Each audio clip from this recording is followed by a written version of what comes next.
It does, yeah, but it's a little low at the moment, so that should be okay. Should keep this going.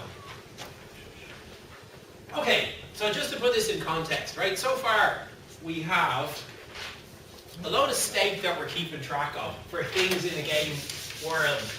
And even if we want to do some simple physics simulation, we'll add a few extra pieces of state, right? So the state that we keep track of for things in a scene, first of all, we have stuff like the object's position.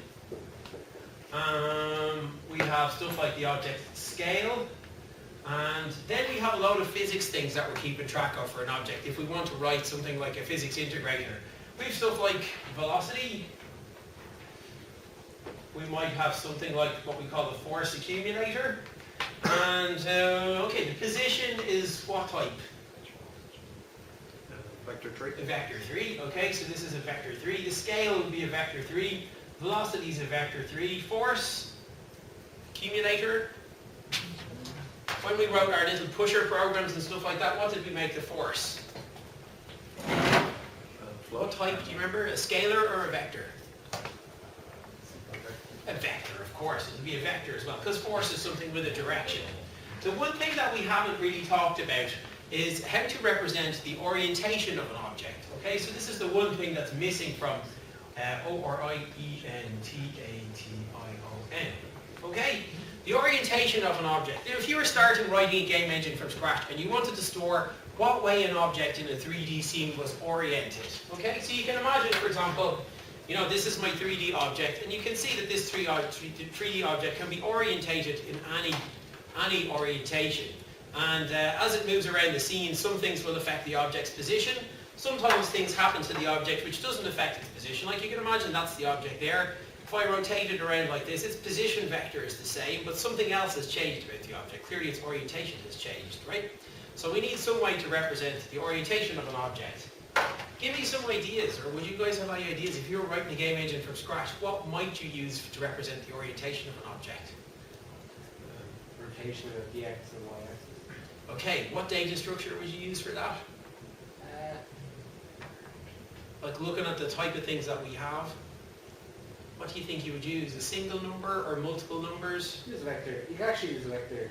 Okay, so a possible candidate would be a vector 3. And what would you use to store inside the vector 3? The x, y, and z components of the vector 3 might represent what? The pitch, yaw, and roll. Pitch, yaw, and roll. Perfect. Okay. So you might use a vector 3, and you might say, okay, let's say y, pitch, and or pitch, yaw, and roll. Just a quick, before we go any further, just to make sure everybody knows, a yaw is a rotation around which axis? Unity. Okay, so a yaw is a rotation around the y-axis. Yaw is the y-axis. All right, so this is a yaw when you're yawing like this. Okay, a pitch, a rotation around which axis? Yeah, the pitch is a rotation around the x-axis. Is the x-axis, and then a roll, which is this rotation here. This is a pitch up and down, and then you have a roll, which is a rotation like this, is a rotation around the z-axis, right? So we could use a vector 3 to store those. So that's really good. Okay, now you're thinking. You're really thinking. Okay, that's good. That is a very good suggestion. Okay, there are a couple of reasons why that's not how orientations are stored. Okay, but nevertheless, it's exactly what you think, right? You only really need 3 numbers to store the orientation. So why not just use a vector 3 and store it as yaw, pitch, and roll? And I'll tell you why not. Right? There are 2 reasons. Number 1 reason is that it becomes quite difficult to say, this is the rotation, and now I want you to do this rotation on top of your current rotation. So stuff like combining 2 rotations together in that situation becomes quite tricky. If you think about it, the numbers have to be clamped between 0 and 360, okay?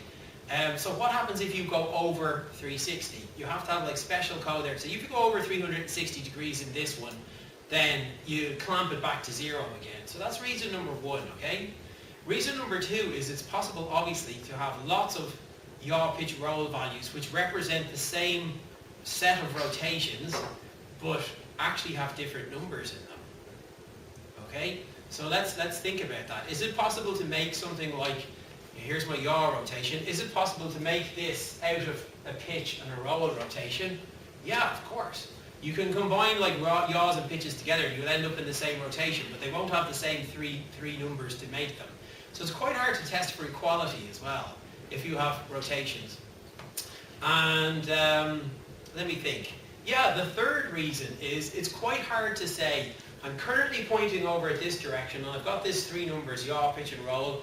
Now I want to point over at this direction here. So give me all the intermediate rotations I would have to go through to go from this rotation to something else over in the world, right? And so there's three reasons really why yaw, pitch and roll is not used exclusively. And there's actually a fourth reason. I'm just going to write up these reasons. Number one is combining rotations is hard.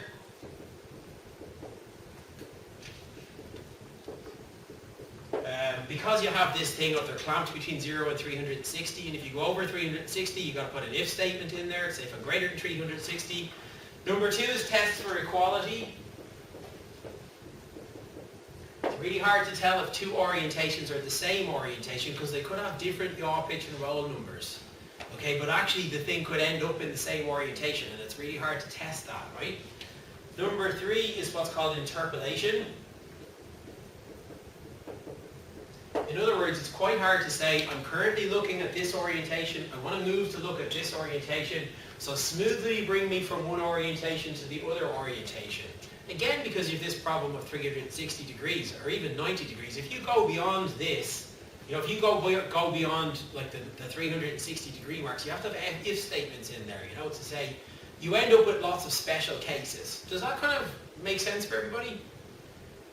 Can you kind of see like why, you know, it would be quite tricky to do just yaw, pitch and roll and do these types of operations? There's one fourth reason, and to be honest with you, I would refer to a YouTube video for you to watch, and it's a thing called gimbal lock. Gimbal lock, it's kind of hard to explain. In fact, it's impossible to explain. You've got to watch the YouTube video to understand what gimbal lock is. Gimbal lock is a very old kind of idea. A gimbal is a thing that you often find on boats, on the, what you call a compass on a boat, right? And they're physical things, but they also, you know, this idea of gimbal lock basically happens when two of the axes line up, you lose a degree of rotation. Now that's all I'm going to say about gimbal lock, right? You really need to visualize gimbal lock, and even when you visualize it, it's quite hard to understand. But basically it happens when two of the axes line up, you do a rotation which is 90-degree rotation, two of the axes will now line up, and then it becomes very hard to do a third rotation after that. It's a thing called gimbal lock. And all of these reasons are reasons why yaw, pitch and roll is not used as the kind of universal way of representing orientations.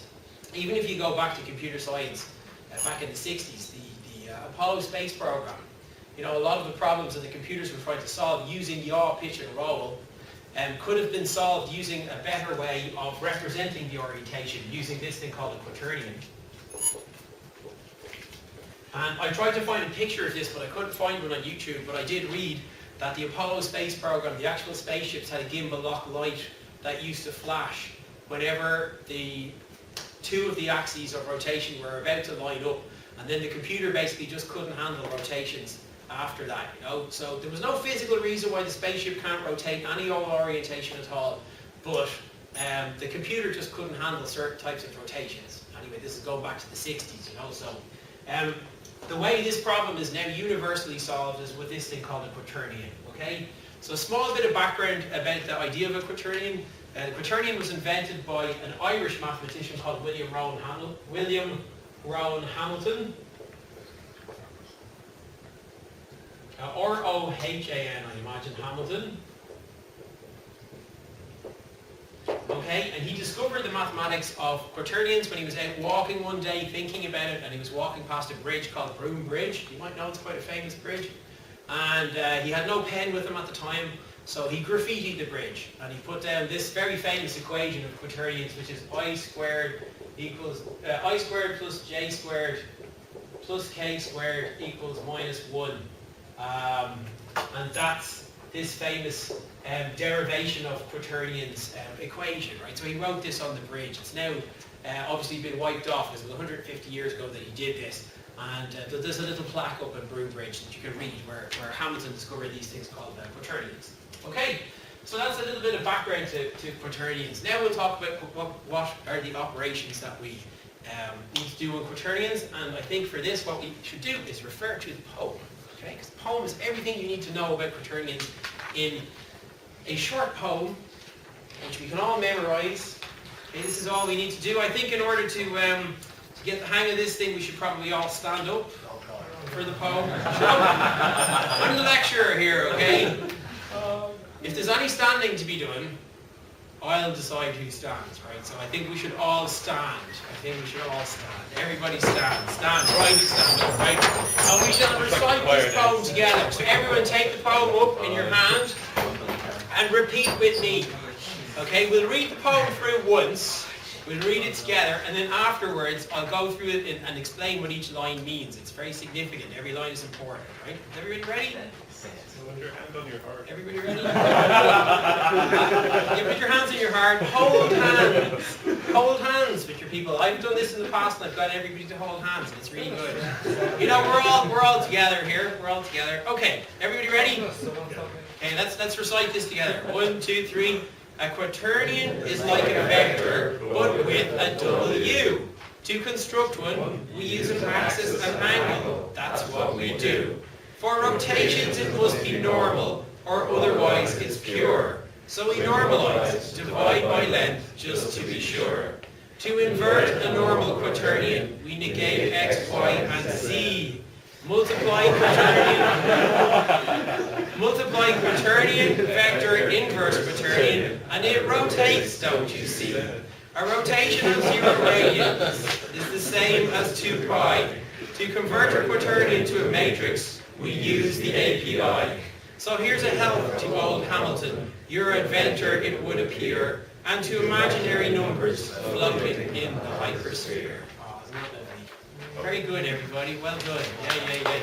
Okay, we'll go through this code line by line, because this is pretty much everything you need to know. So number one thing here is a quaternion is like a vector, but with a W. Guess what? A quaternion has 4 components, x, y, z, and w. Alright, a quaternion is 4 numbers. That's the first lesson of the poem. The next line, to construct one, yeah. W comes before Z.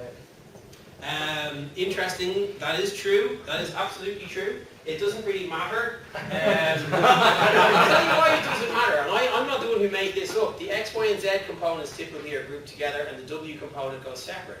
Some quaternion APIs, it's x, y, z, w. That's the way you specify the parameters. You know, for the what was called the GLM maths library that we used last year. And in fact, most maths libraries use x, y, z, w. All right, for quaternion rotations. Now, the next thing, to construct a quaternion, you require an axis of rotation and an angle of rotation.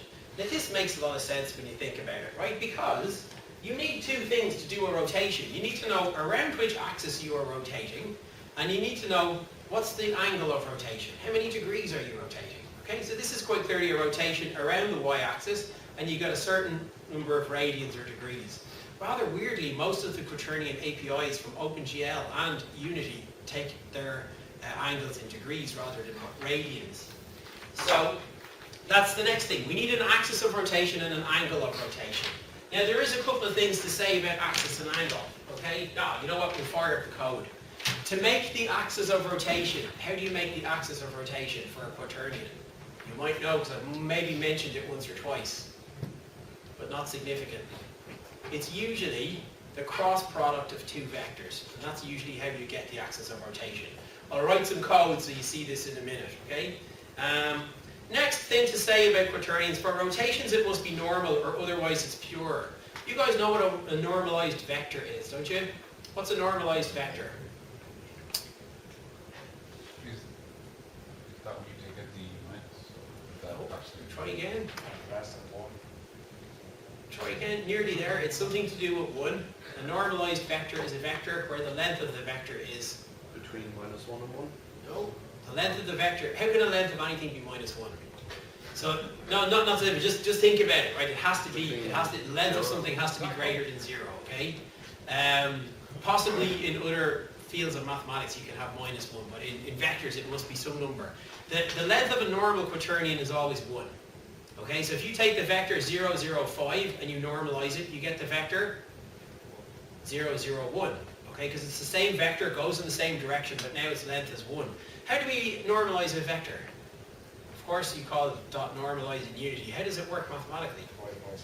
Divide it by its length. So you calculate the length of the vector and you divide each component by the length. Guess what? It's the same for a quaternion. To calculate the length of a quaternion, it's just the square root of x squared plus y squared plus z squared plus w squared. That's the length of a quaternion. And you divide each component by the length, the x, y, z components, w component by that, and that's what a normalized quaternion is. Now, the next thing, it says for rotations it must be normal or otherwise it's pure. There are two types of quaternions. There's a quaternion which represents an orientation. That is always normalized. If the quaternion is not normalized, it does not represent a rotation. End of. Okay, you can make quaternions which are called pure quaternions, and they are quaternions where the length of that quaternion is not equals to 1. Now you see why I wrote a poem, because I can see people's eyes glazing over at this point. You've got to stick with the poem. Stick to the poem. Okay, focus on the poem, right? So, is everybody clear? In order to represent an orientation, the quaternion has to be normalized. If it's not normalized, it's called what? Pure. A pure quaternion, okay? To normalize a quaternion, you just divide by its length. Okay, sometimes you normalize the quaternion, even if you've made it, you normalize it by dividing by its length. Rather interestingly, you can set the orientation of an object to be a pure quaternion, in which case the object won't necessarily rotate, but it will do weird things like scale in weird ways. Right? That's what happens if the orientation quaternion is not normalized. Okay, next question. To invert a normal quaternion, because you have to invert the quaternion for certain mathematical operations, to invert a quaternion, which basically goes like this, q minus 1, which is the quaternion inverted. In order to do that for a pure quaternion, all you do is you take the x, y, and z components and you negate them. Okay? Again, the poem is telling you what to do. Now, why are quaternions useful? They're useful because we can rotate vectors by quaternions. You can take the vector 0, 0, 1, rotate it by a 90-degree rotation around, say, the x-axis. What does it become? Okay, let's ask that again. 0, 0, 1, pointing straight up. If I rotate that 90 degrees clockwise around the x-axis, what does it become? 0, 1, 0. 0, 0, 1. 0, did I say, okay, let's say 0, 1, 0. Let's say it's pointing straight up, sorry. And I rotate it 90 degrees around the x-axis. What way does it point? Around the x-axis and it faces the z. Yeah, it faces then the z-axis, so you end up with 0, 0, 1. If it's 0, 1, 0 initially, you end up with 0, 0, 1. Okay? In order to perform that operation with quaternions, what you would do is you would multiply the quaternion by the vector. Next question, how do you take a 4D object and multiply it by a 3D object? Because a vector is 3D, a quaternion is 4D. What you do is you make a pure quaternion out of the vector. I'll show you what that looks like in a minute. But all it means is that you take the x, y, z components of the vector, you add an extra value, which is the w component, and you set that equals to, I need to look up my notes because I can't remember if it's 0 or 1. I think it's 1, but I'll look up my notes, right? The multiply by operator for quaternions in Unity is overloaded, so you don't even need to do that. You just take your quaternion, multiply it by a vector, you get a vector out. So it's even easier in Unity. Okay, next line of code here, I literally just put this in here because I wanted to get something to rhyme with API. Okay, so a rotation of 0 radians is the same as 2 pi. Okay, it's obvious. Next question, to convert a quaternion to a matrix, we use the API. Now this comes from the old days when we used to actually do matrix operations and show you how transforms work. At the core of a transform object in Unity is a 4x4 matrix. A 4x4 matrix can represent any combination of transformations. Rotations, translations, scaling can be encapsulated in a 4x4 matrix. So at some stage, Unity is taking the quaternion and converting it into a 4x4 matrix. In order to do that, it's typically an API operation. So you can look up how to do that, okay? And then the last bit of the poem is just some history stuff. So here's a help to old Hamilton. Hamilton, William Rowan Hamilton, who wrote the invented quaternions. And then the last bit, to imaginary numbers floating in the hypersphere. You know this famous quaternion equation, I squared, j squared, k squared. What's I, j, k here? What are they? I in mathematics is what? Imaginary number. Imaginary number representing what imaginary number? Square root of minus 1. The square root of minus 1, okay?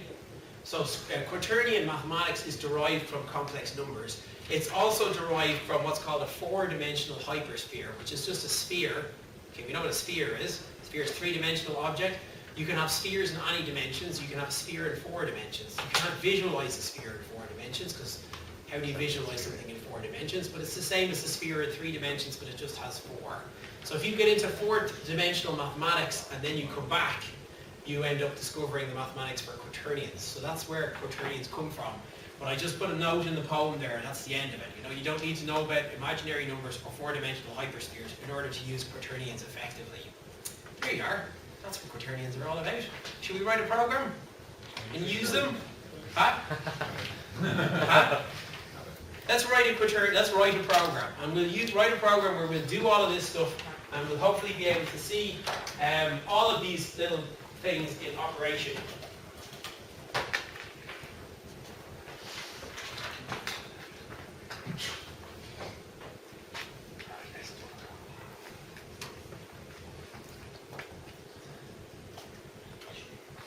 And I have very good notes on these that I've built up over the years, which I'll put up a link to on the website as well.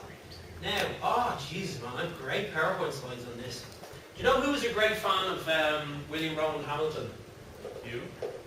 Yeah, apart from me. I actually have some really cool slides, which I probably should have done these slides because they're really good. Yeah, Eamon de Valera. Right, so he was the guy who unveiled the plaque to William Rowan Hamilton on Broome Bridge. Of course, Eamon de Valera was a mathematician. Another little known fact. Now maybe this ties it all nicely into 1916, huh?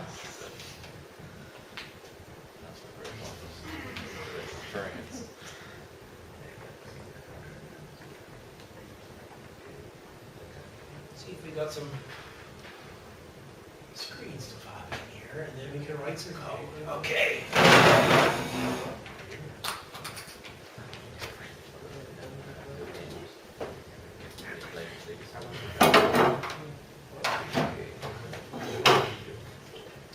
Okay, so let's fire up Unity and do some Quaternion programming. Yeah, I'll do that now.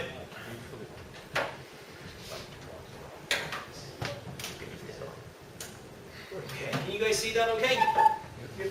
Alright, so like I say, there's loads of nice PowerPoint slides and all this stuff if you want. They're all based on, they're based on kind of usually, you know, the stuff we were doing last year, which is, but like for example, there's lots of detail in here. For example, this is how, I just remembered, this is how you make a Quaternion. Of course you don't have to do this in Unity. But if you were writing your own Quaternion class, this is the actual maths for creating the Quaternion. The W component is just the sine of the angle of rotation divided by 2. The X, Y, and Z components of the Quaternion are the axis X, Y, and Z multiplied by the sine of theta over 2. That's how Quaternion is actually made. This is the kind of stuff you look up if you ever have to write a Quaternion class. You never make a Quaternion like that directly. You just construct one from the axis angle method in Unity. That's Quaternion multiplication. It's like the cross product of two vectors. And, yeah. Okay, let's try and do some things with Quaternions then, right? So I'm going to fire up my Unity program here. Let me create a new project for that. You know, maybe what I'll do is I'll open up the Vectors 2 project, because then I can use one of the models and we can do something with one of the models. Okay. Let's open a scene here. Let's create a new scene. Here's my main camera on the new scene. I'm just going to create, I'll bring in a model. Let's go for maybe the Cobra Mark III model, and I'll scale it up nice and big so we can see everything. So say I make that equals to 200. Alright, so now I have a big Cobra Mark III model in there. Let's add the FPS controller, though. You know what? I'm inclined to think we should probably write some aspects of the FPS controller today, because that will use Quaternions, right? So first of all, let's look at this from above. What should we do with this guy?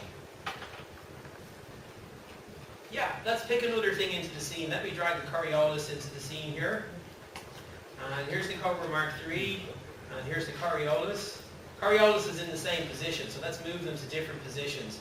And then I can make a quaternion to get something to look at something else. Let me make that 200, 200, and 200. So there's my Coriolis and my Cobra Mark III. So the Coriolis is now really big and Cobra Mark III is quite small. So let's take the Coriolis, drag it all the way over to here. And there's the Coriolis over there. So now you can see the Cobra Mark III is not currently pointing at the Coriolis. Okay? So just simple scene with two objects in there. The only reason I put the Coriolis in there is just so I can give the Cobra Mark III something to look at. Right, now let's add a script to the Cobra Mark III. Let me go add component, Quaternion,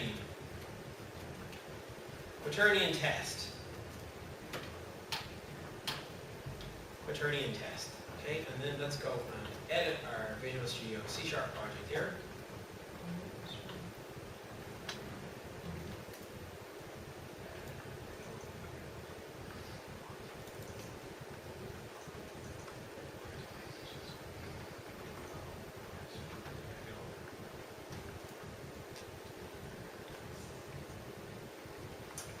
There's Quaternion test. Okay, what I'm going to do here firstly is I'm going to make one public game object for the Coriolis so that the Cobra Mark III can find Coriolis in the scene. Game object other. I'll just call it like that. Alright, and now what I'll do is save this, jump back over to here, and then let's make the Cobra Mark III. There's Quaternion test. There's other, so I'm going to take the Coriolis, drag it over onto the other field of the Quaternion test. Okay, so this is, pretty standard stuff. I haven't done anything terribly exciting just yet. Let's call this scene 10.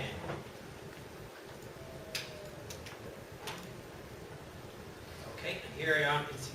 Alrighty.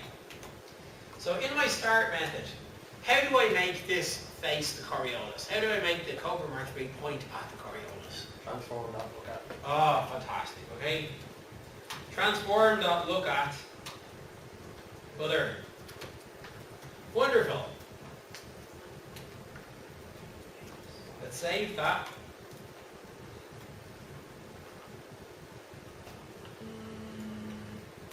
What's wrong with that? You have to stay at home. Oh, sorry, it's other.transform, is it? Yeah, there we go.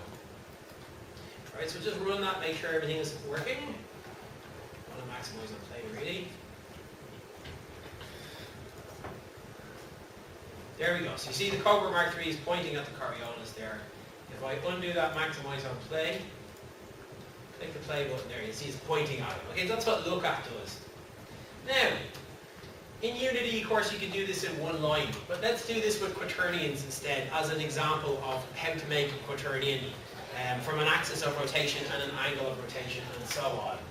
Right, I'm going to comment out transform.lookat because all of this code that I'm about to show you, you can do using transform.lookat, but we'll do it using quaternions instead. Right, quaternion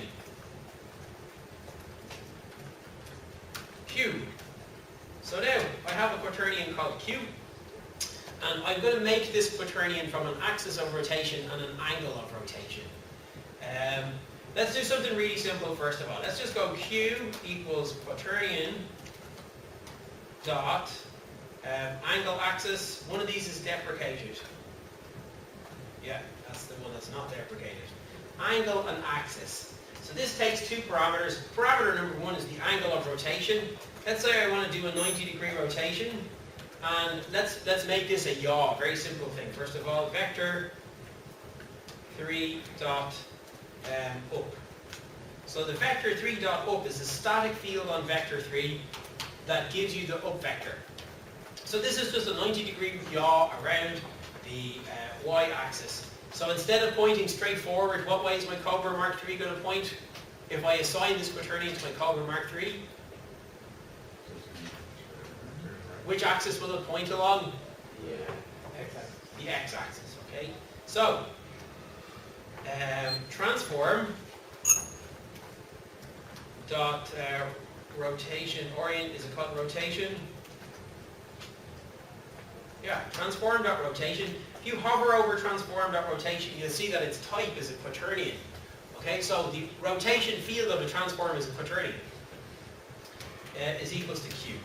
Right, the simplest possible thing here, we'll just make a rotation and we'll assign it to the value Q. That angle axis is the code basically that I showed you a minute ago. So this is taking the sine, the cosine of theta, which is that angle, and the sine of theta dividing by 2, multiplying it by the axis, and that assigns those to be the quaternion x, y, and z values. You might wonder, why does that actually work? And there is a mathematical explanation which we could go into, but I'm not going to because it's not relevant. If you want, I have a really, really great book on quaternion rotation sequences. If anyone wants to delve further into it, you can look. But from the point of view of programming Unity, you don't need to know. Okay, you just make the quaternion from the axis and angle. It's got 4 values, x, y, and z, w. It's a little bit of a magic box. You put the numbers in and it just works. And that's the kind of level that we're going to do the Unity sort of stuff at, if that's okay. Because I think quaternions are really powerful. But you could spend an entire course, you know, delving into how and why quaternions work, and you might be no better at programming than in Unity. So I'm going to focus on, you know, quaternions from a Unity perspective. Okay, so quaternion, that's it. Let's try it.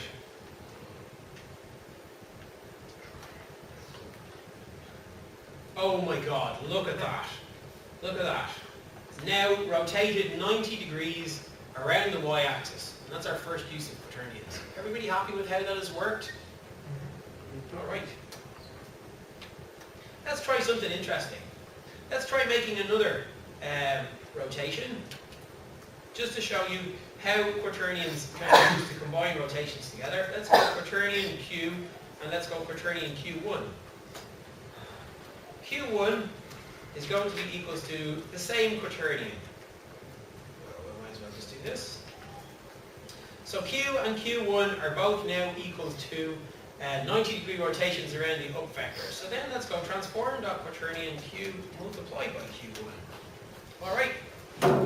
Very important, this multiply by operation here, this obviously is operator overloaded, and this means multiply the x's, the y's, and the z's together in a very particular order and sequence, okay, which we don't need to go into because it's quite a long, it's a page of multiply this x by this y, subtract this x from this y. It is very similar to another type of multiplication called the cross product of two vectors. The most important learning outcome from this is this operation here. Look, q multiplied by q1. Everybody look up and see q multiplied by q1. What this means is, obviously, multiply these two structures together, but the outcome of this is the effect of doing one rotation followed by another rotation. So this is doing a 90-degree rotation around the y, and then doing another 90-degree rotation around the y. Alright, so you combine rotation quaternions together by multiplying them, and it has the effect of doing one rotation followed by a second rotation. So what way is the spaceship going to point now? That? Yeah, it'll point directly behind, because this is just one 90-degree rotation followed by a second 90-degree rotation. Anyone any questions? Because there's one kind of question jumping out at me. Yeah? What happens if you multiply q by q? Like, Nothing. And it points Yep, back. the same. But if you do transform that rotation... Wait, actually no. Yeah, because Q and Q1 are the same anyway, so this example doesn't make any difference. But there is one question jumping out at me. Does that normalize it? Yeah. But Unity is normalizing everything for us in the background. You know, if we were to try and write this in C++, we might have to normalize some things in certain ways. And pretty much Unity is normalizing everything for us, you know. So, yeah, if you try this anyway, you'll notice that the thing is going to point backwards, because I've combined these two rotations together, right? Look at it again. There we go, two rotations.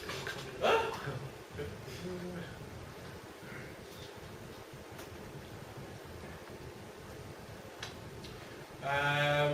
Q.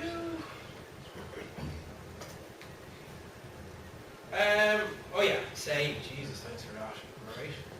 Click the play button. Oh my god, thank God for that. Okay, so now that's the two rotations combined. Anyone got any questions? There's a question jumping out at me.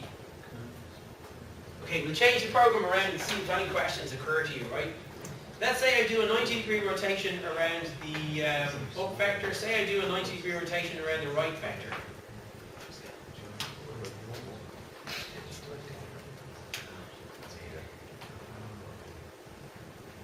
So what's going to happen now? What way is it going to point now?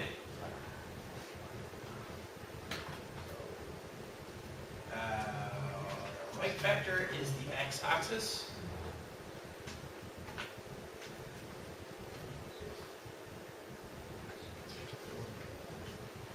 It's going to be going upwards. Let's see, so we're going to do 90 degrees this way, and then we're going to do a 90 degrees around the right vector. So if it's clockwise, which the other thing is, that's the right vector. Interesting.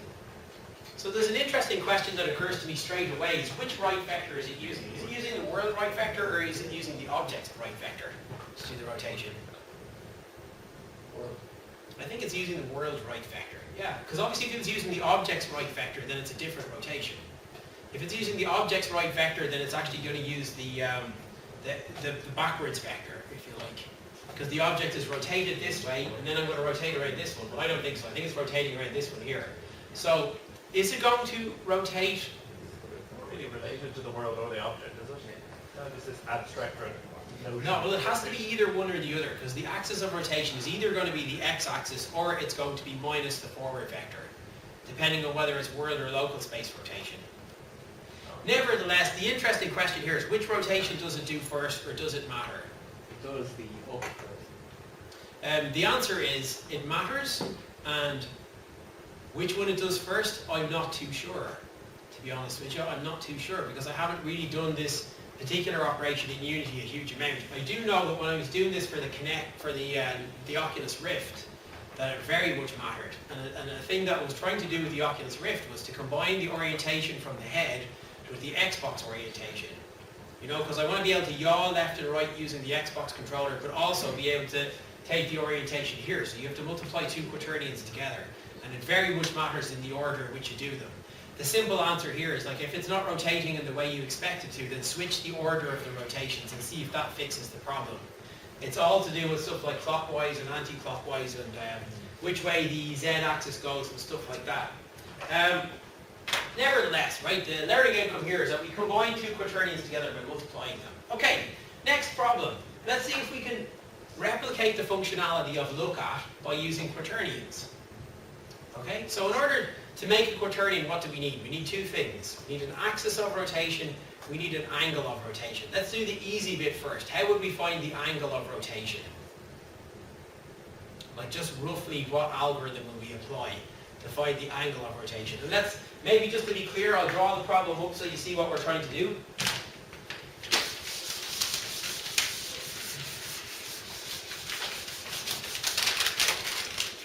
So say I have my Cobra Mark III is pointing here, my Coriolis is pointing over here. I want to make the Cobra Mark III point at that, so I need to tell it two things, the angle of rotation and the axis of rotation. What's the angle of rotation, and how would I calculate it? How much do I need to rotate this by, and how would I calculate that? And definitely you should know this. You do know it. There's at least two ways we could do it. The angle of rotation. Did you say earlier that was Was it using trigonometry or using quaternions? You tell me. I want to make a quaternion, so two things I need. I need the axis and the angle of rotation. How do I calculate the angle? Well, don't forget, 90 degrees is all the way over here. Instead, I just want to point at this thing. How would I calculate that angle? Draw a triangle. Could draw a triangle, yeah. Like that. Make a right angle triangle like that. Calculate this angle here. Better way? Inverse sine. Inverse. Inverse sine or cosine. Inverse cosine of what?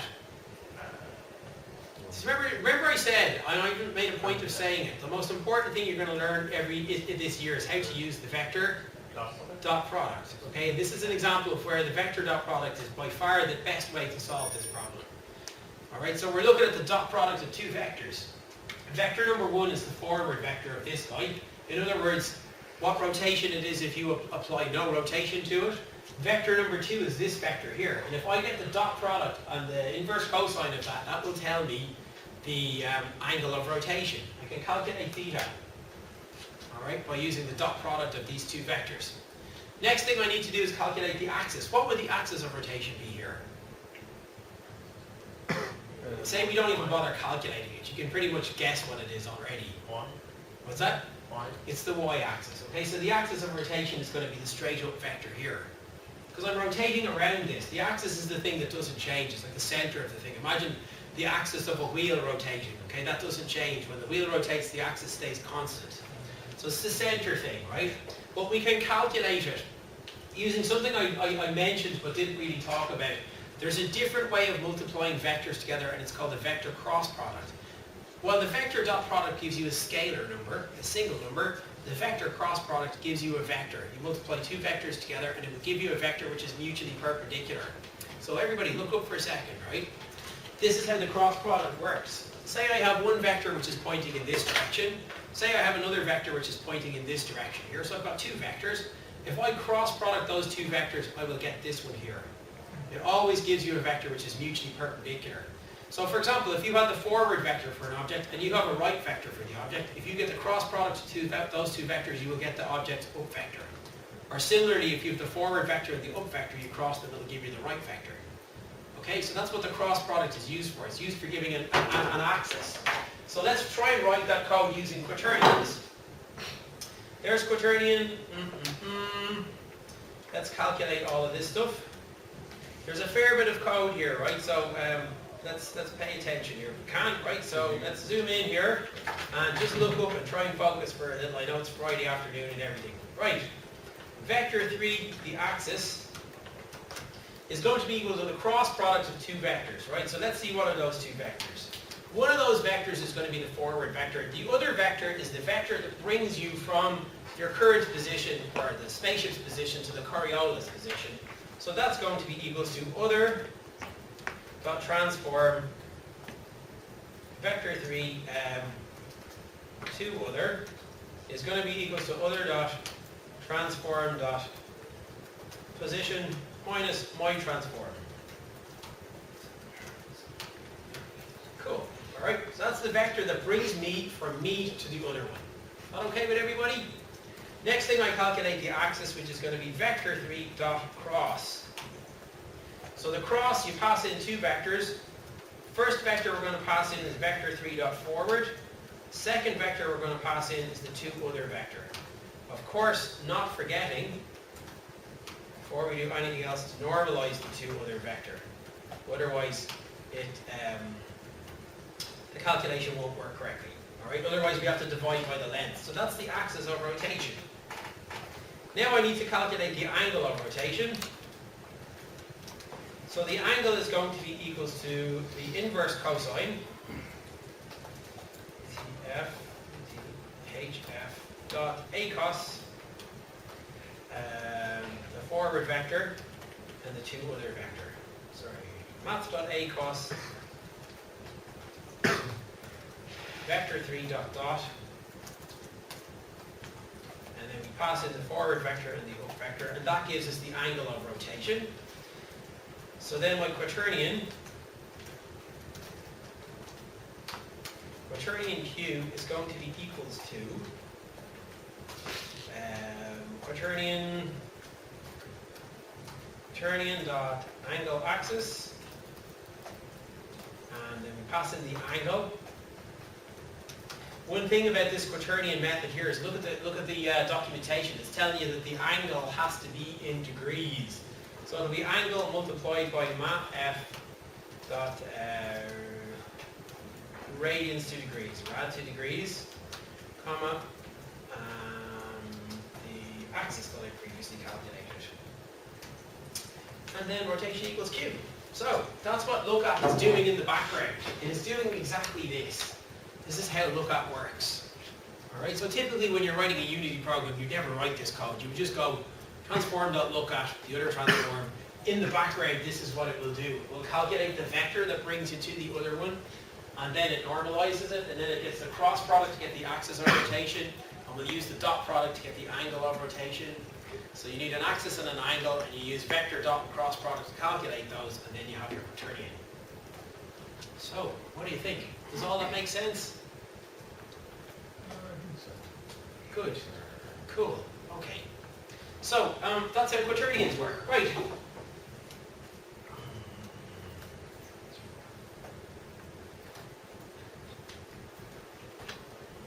There we go. So that's look at implemented using Quaternions, okay? An interesting thing to take a look at, FPS controller. You know how I use Quaternions in here.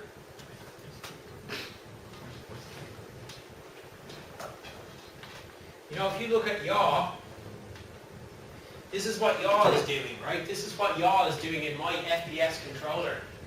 So what yaw is doing is I make a quaternion from the angle that you pass in and the vector 3 up, and then my orientation is going to be equals to this new thing that I've made multiplied by the orientation. So in other words, take the old orientation, multiply in a small rotation around the y-axis, and that calculates the new rotation. Does that make sense? Yeah. Oh, okay. So rotation assignment is not causes. Oh, okay. So if you're getting the NaN stands for not a number. Mod factor I got vector 3 up top, vector 3, two other. Did you normalize the two other one? I'd say probably that's your thing. I'd say probably the two other needs to be normalized. Oh, and make sure that you drag over other. Well, no, I'd say it's just the two other. Yeah. Just, I'll put the code up again, but it's just after you calculate the two other vector, you need to normalize it.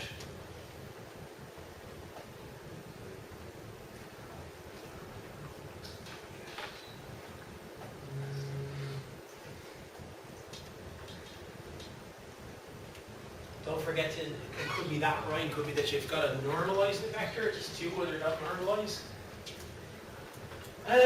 Okay, why don't we write a little program? Now this is something that you can write probably easier by using one Unity API call, but just to make sure you understand how these Quaternion things work. Could we try writing a little sketch, or sorry, writing a little Unity program? Sketches of course is second year, but because we're doing processing, but could we write a little Unity program just to get this thing to rotate around the x-axis, so that every time you know, so that it sort of slowly rotates around the x-axis? You know what I mean? The ship is like here, and then as I run my sketch, I can see it rotating like this around the x-axis using Quaternions. Could we write that, do you think? We think you could. No, you could. But you just get something to rotate. Now, of course, the way to do this is called transform.rotate. Okay, you can do it in one line in Unity. Can you do it using Quaternions? Yes, is the answer. And even control the rotation speed using Quaternions. Can you do it? Try taking 5 minutes to write it yourself, or 10 minutes. Just write the code, take the thing and rotate it slowly around the x-axis. Just think about the axis of rotation, the angle of rotation, and what needs to happen there, okay? And then I'll show you what the code looks like. Alright, so that's Quaternions in a nutshell. To get it to rotate just around the x-axis every frame, I'm going to comment out this code here. And then there's kind of two ways to do it. Like this is what I'd be thinking of doing. I'd think about maybe putting in a public field here. So the rotation speed is going to be in degrees per second. So if I set that initially to be 90.0 f, then that means it's going to rotate at 90 degrees in 1 second. So then update here, what you can do is go Quaternion q equals Quaternion.angle axis. So the angle I want to do is take the speed, rotation speed, multiplied by time.delta time. And the axis of rotation will be transform.right, which is the x-axis. So that's my Quaternion. And then transform.rotation is equals to q. Okay, awesome. There we go. So that's, transform.rotation multiplied by equals to q. That's a better way. So that means basically I'm just adding a little bit to the rotation each time around.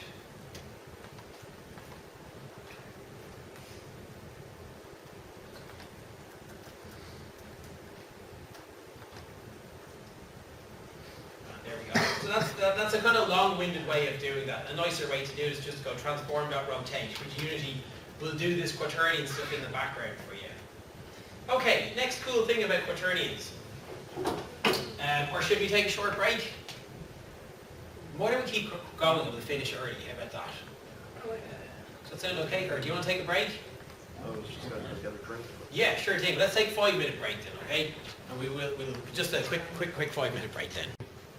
With quaternions is to interpolate between two quaternions. This is the most useful thing, and it's probably the most likely thing you're ever going to have to actually use a quaternion for, you know? Because most things that you might want to use a quaternion to solve a problem, you can pretty much do it via the transform object in Unity. But one thing which is quite useful to do is to interpolate. So, let's talk about interpolation. So, interpolation, can anyone give me a definition for interpolation? Or have you come across the term before? Yeah, sort of like smooth movement between 2 points. Yeah, smooth movement between two anythings. You can interpolate between two colors. You can interpolate between two lighting values. And it just means it will move smoothly from one value to another value. And the basic kind of idea behind how interpolation works is really simple. Imagine I wanted to interpolate between two scalars. Alright, say I had the number 8 and I want to interpolate that to the number 20. So that means I want to move smoothly from the number 8 to the number 20 over a number of steps. Does that make sense for everybody? Clearly, what have you got to do to make the number 8 into the number 20? You have got to? Increment. You've got to add what to it to make it into 20? You have to add 12 to it, okay? So if I call this one A and I call this one B, and I want to interpolate between A and B, you can say C, which is the interpolation number, or the value interpolated between A and B, is going to be equals to A plus B minus A times this value, which is the interpolation coefficient called T. Now, the interpolation coefficient T goes between 0 and 1. So, what's C equals to if T is equals to 0? Okay. Yeah, and what's C equals to if T is equals to 1? It's equals to B. Can you see that, everybody? Alright, so you take B minus A, multiply by some number that goes between 0 and 1, add it to A, and you get something that will interpolate between A and B. That's interpolation, everybody. Welcome to the world of interpolation. It's not very complicated, is it? Okay, so there is, you can interpolate between anything. You can interpolate between points. You can interpolate between quaternions as well. The quaternion interpolation is slightly different because instead of doing this, which is called a linear interpolation or a Slerp, the quaternion interpolation is called a Slerp. And it's slightly more complicated. You can look up the mathematics for quaternion interpolation, or what's called a Slerp, or spherical interpolation. But basically the quaternion interpolation is like interpolating between points on the outside of the sphere. So you imagine that you have one quaternion which currently points at Dublin, okay? And then you have another quaternion which points at Beijing. And you want to get the straight line distance around the outside of the sphere that brings you from Dublin to Beijing. You don't just want to go straight from Dublin to Beijing because that would bring you through the surface of the Earth, right? You'd have to crash through mountains and stuff.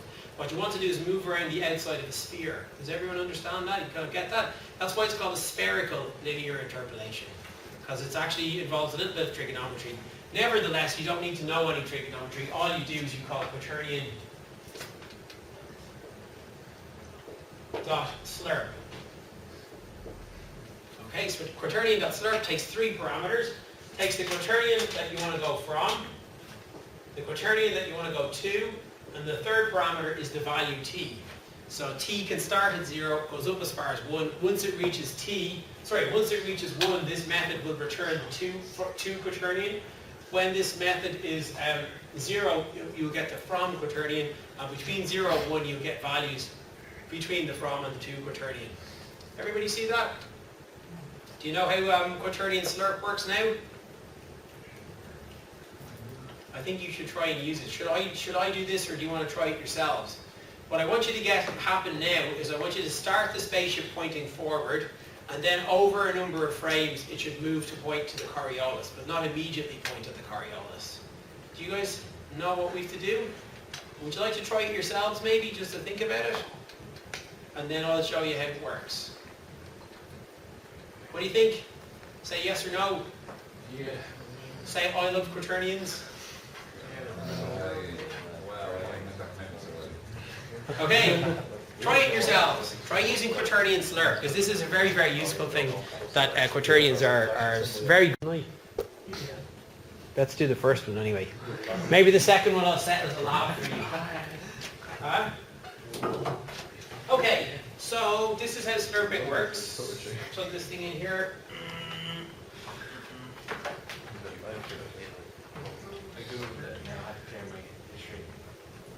Alright, so this is how slurping works. Okay, so let's look at the problem I have here. I have this and I want to start at my starting rotation and I want to over a number of frames slurp so that I point at the Coriolis.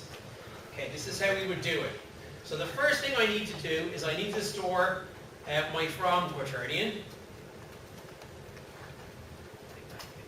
And then I also need to store my to Quaternion, because this is where I want to eventually end up. So I'm going to go from and to. Now my from Quaternion is going to be my starting orientation, right? Because I want to rotate from where I start at, so that I eventually point at the to Quaternion. So my from Quaternion is going to be my starting Quaternion. So transform.rotation will be the from Quaternion. The to Quaternion is going to be the Quaternion that makes me point at the other guy.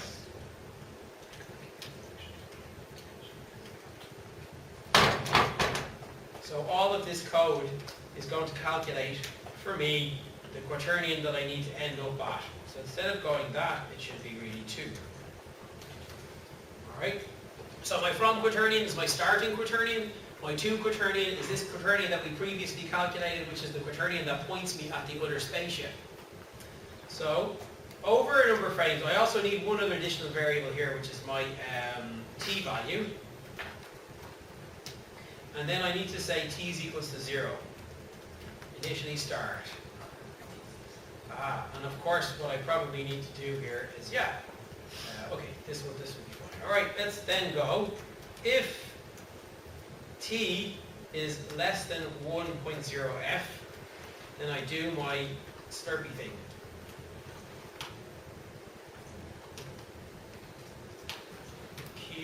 Quaternion q is going to be equals to Quaternion dot slurp, my starting Quaternion, my destination Quaternion, and this number t that we use to control the slurp. And then you go t plus equals to some number which is dependent on the time. So I add some small number to t each frame, and then I go transform dot rotation is equals to the Quaternion q that I've just calculated. And then let's get rid of all of this code here. Okay, so that's how you do a slurp between two Quaternions. You decide what I'm slurping from, what I'm slurping to. You use this value t to control the value between, the from Quaternion and the to Quaternion. You add something multiplied by time down to there. You'd have to do some mapping. If you wanted to control the rotation speed, then you have to do some mapping. But and then you just go transform the rotation equals q, and let's see, does that work? So if I go Control S, save it, jump over here, and it should hopefully start. And then over a number of frames, it will rotate to point at the destination line. See that, everybody? I'll do it again because it's so exciting watching that little spaceship rotate by itself. Look. As t changes, it goes from its start Quaternion to its destination Quaternion. So, that's it. That's how Quaternions work, right? We actually have a small bit of time. How about we do the harmonic motion thing? It'll be really cool. You'll like it. Right. This may take me, let's see if we can figure this out. Okay, so I've got the Coriolis, got the Cobra Mark III. Let me create something that looks a bit pendulum-like, right? Let's say we're going to swing the Coriolis around something else. There's the Coriolis there, okay? Let's swing the Coriolis around something above it. So to do that, let's add another game object. Let's add a sphere.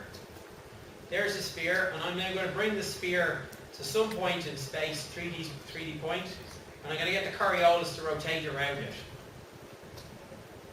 So let's make sure that the x and z coordinates of these are the same as those for the Coriolis. Coriolis is 0, 0, 0. Let's make the sphere 0, 20, and 0. Okay, so the sphere is now directly above the Coriolis. Now, let's do the parenting then, right? So let's take the Coriolis and I'm dropping it so that it is now parented to the sphere. So watch what happens here, right? Here's the sphere. Notice what happens to the Coriolis when I move the sphere. Because they're parented, both of them now move together, right? And if I was to rotate the sphere, if I take this little controller here, take the sphere and I rotate it, you'll notice that anything is parented to the sphere also rotates. Can you see that?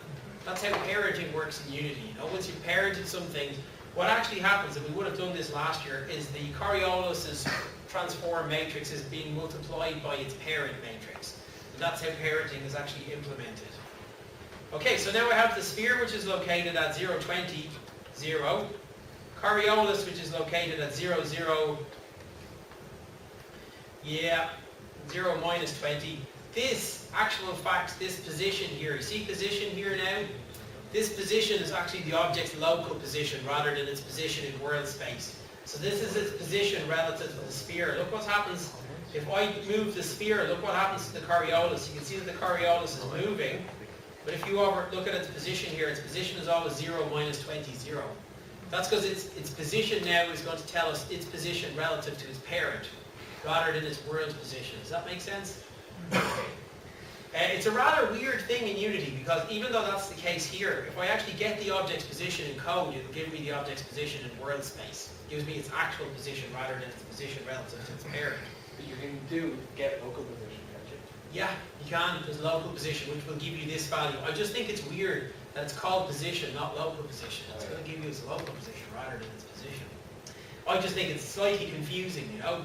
Nevertheless, what should I add my script to? The Coriolis or the sphere? The sphere, because it's the sphere that I want to rotate now. And I want the Coriolis to just rotate like, you know, as the sphere is rotating, I want the Coriolis to rotate. The Coriolis, if I rotate by itself, is going to rotate around its own axis. What I want to do is rotate the thing that it's attached to. Do you know what I mean? Does that make sense to everybody? Okay, so we'll add the script to the sphere. And I'm going to call this Harmonic. I'm going to try and do this in one go, but this is probably going to take me a couple of those to get right, but we'll try it really quickly. There's the sphere. Let's open up Unity. Let's open up Harmonic. Okay, and we'll add a couple of variables here. Let's add a public float angle. And let's say the angle is going to be 20. So I want this to rotate minus 20 and plus 20 degrees. So then in update, I want to calculate a quaternion. Q is going to be equals to quaternion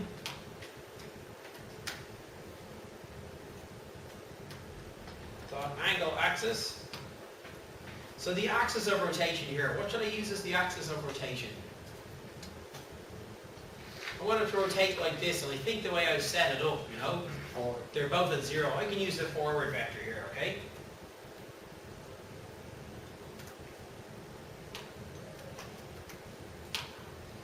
And this angle is the interesting bit. I want to calculate this angle, and I want this angle to go between minus 20 and plus 20. Here's the easy bit now, okay? Let's just put in the word angle. Alright, there we go. And then at some point I need to go, so that's angle axis. It should be, I think you did it backwards. I did it backwards, my apologies. Yeah, so that should be the angle. And then we've got the forward vector. Okay, so the challenge now is calculating the angle. That's no problem. We'll calculate that in a minute. Why is that? Oh, because that's a field. Okay, that shouldn't be it. Let's change this here to be range so that it doesn't confuse these two variables. And then finally, I'm going to go transform dot rotation equals Q. Now the challenge is calculating angle, right?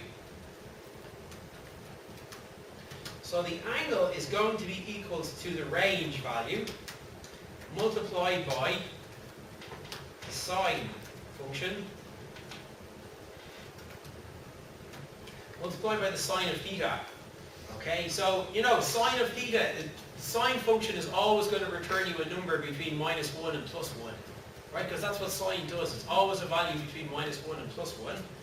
And then I also need a float for theta. Set that initially equals to 0.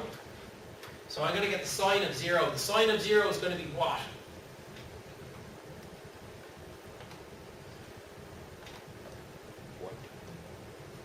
Think about the unit circle. What's the initial x value for the sine of 0?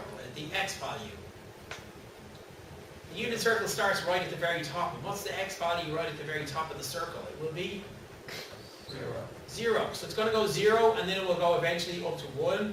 Then it'll come back to 0. Then it becomes -1. So we're going to start in the center here, right? And then all you do is you just go theta plus equals to time dot delta time. And of course you can put some constraints onto this and multiply by speed and stuff like that. And that's how you implement simple harmonic motion. Simple as that. Right, the range here is going to be 20. So it's going to take 20 multiplied by the sine of some number. And this number is going to increase, you know. So this number is going to start at 0, go up to 1, 0, -1, back to 0, 1. And then that's how you implement harmonic motion. Simple as that. Let's just try running this, and then hopefully this will work. Oh, look at that! Beautiful swinging Coriolis. If we want to, you know, play with this a little bit and see what's happening, let's print ln, sorry, it's debug.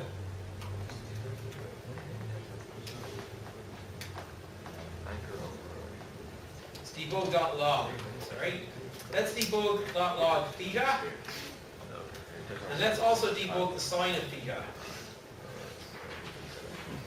Sorry, Brian, I just missed what's the equal to there? Is that plus equals tangent plus tangent? Yeah, sure.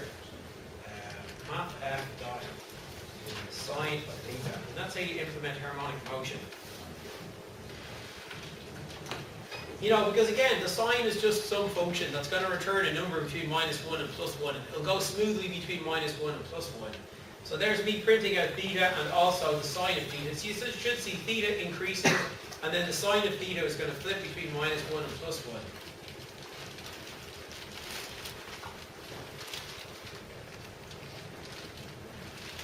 So yeah, look at the console there, and you'll see those numbers getting printed out. Hopefully what you'll see is this is theta. You can see theta is increasing 15, 16, but look what happens here to this second number. This second number is the sine of that. And you can see that it's minus, and then it goes positive, and then it goes minus. So it's flipping between positive and negative, -20, +20, -20, +20. That's how you implement harmonic motion. Quaternions. Okay, I think we'll leave it at that for today, okay? Is that okay? Does anyone want to ask any questions? Just before we finish, right? Let's just run through a couple of little notes here, or some things here. Angle and axis, normalized, x, y, and z, w component. What are the main things that we use quaternions for? What problem does it solve for us? Represents the orientation. Mostly we're going to use it to do things like slurping between two things that point at another thing. How do we typically make one? What do we use? The vector. Which two operations for vectors we use to make quaternions? The cross product and the dot product. And that's pretty much all you need to know about quaternions in Unity for today. Okay, let's leave it at that. Have a great weekend.